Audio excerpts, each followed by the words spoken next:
c'est symbolique aussi de voir, de voir un projet comme ça présenté par le gouvernement, de voir autant de gens qui manifestent leur mécontentement face au projet et le gouvernement affirmer que ce truc-là va passer en force. Et je pense que les gens ils manifestent aussi aujourd'hui contre ce projet-là, mais il y a aussi tout le reste.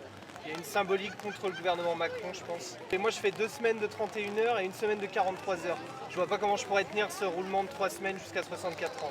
Impossible.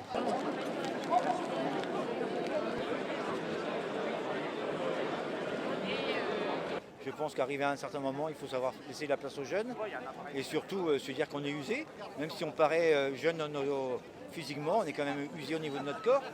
Et c'est facile de faire des lois quand on est assis toute sa journée sur sa chaise. Il ne faut pas en croire, en montant des marches, en travaillant avec des gens, on est quand même fatigué, usé. Donc à un moment donné, il faut savoir se reposer.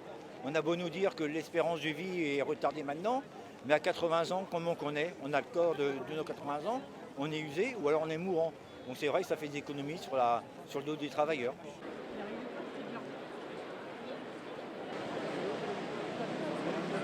C'est pas nouveau, on avait la retraite à 60 ans, ils nous l'ont passé à 62 ans, maintenant ils essayent avec 64 ans. Et en fait, ils ne vont pas s'arrêter là. Je pense que tous les Français en fait, sont concernés parce qu'on a tous droit à une retraite. Après, nous, notre génération, la retraite, pour nous, ça paraît loin, mais on ne se bat pas que seulement pour nous. En fait, on se bat aussi pour nos parents, pour nos grands-parents, pour nos tantes, pour nos oncles. On les voit en fait déjà arriver travailler complètement épuisés à 50 ans, à 60 ans, ils n'en peuvent plus. Ils ont juste besoin d'une pause.